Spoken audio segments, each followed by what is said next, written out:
Before Nike became a global icon, it was just a wild idea in the mind of a young runner.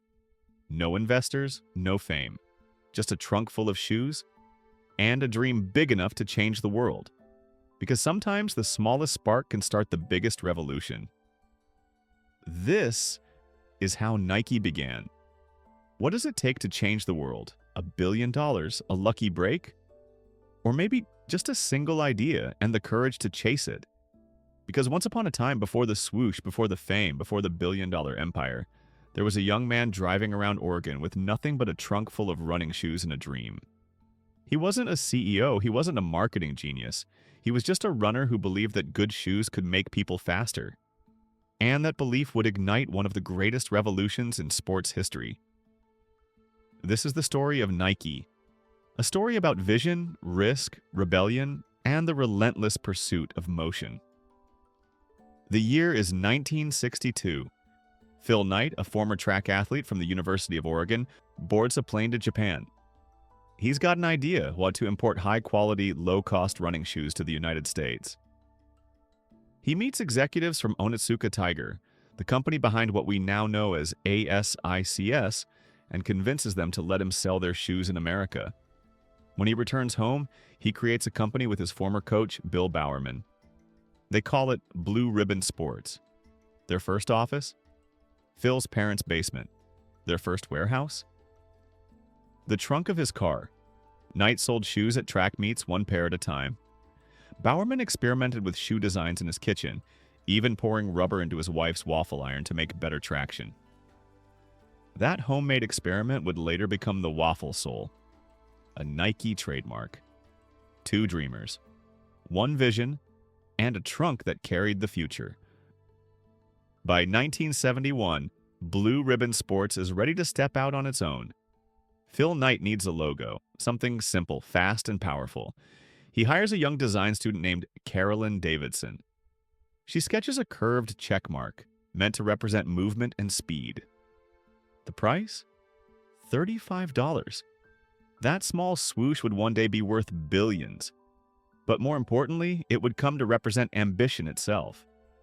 That same year, the company takes a new name, Nike, after the Greek goddess of victory. Their first shoe line launches in 1972, just in time for the Munich Olympics. Runners loved it. The world took notice. The swoosh had begun to fly. Then came the late 1970s and 80s, an era of innovation. Nike introduced air cushioning technology in 1979, and athletes felt the difference instantly. But Nike didn't just sell shoes, they sold identity. They made performance personal. In 1984, a young rookie named Michael Jordan signed with Nike. At the time, it was a gamble. Basketball shoes weren't the big business they are now. But when the first Air Jordans hit the court, everything changed. The NBA banned them for violating uniform codes. Nike paid the fines, and sales exploded. Air Jordan wasn't just a shoe, it was rebellion in leather and rubber. Soon came campaigns that defined culture. Bo knows. There is no finish line. And in 1988, three simple words that became a global mantra. Just do it. It wasn't just advertising, it was philosophy. It told millions that greatness wasn't about talent. It was about action. As the world moved into the 2000s, Nike moved with it. Sport met culture, streetwear exploded, sneakers became collectibles, symbols of identity and creativity.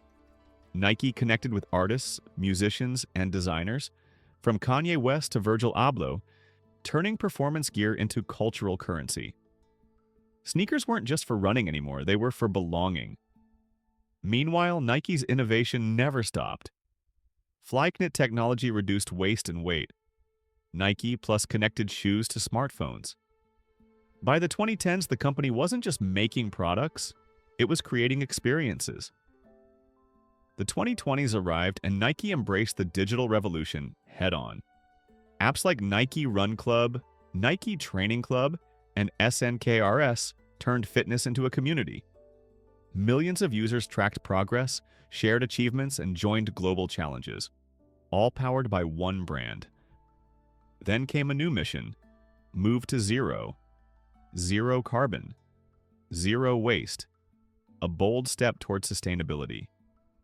Nike created shoes from recycled bottles and leftover materials. The Space Hippie collection proved that sustainability could look futuristic and cool.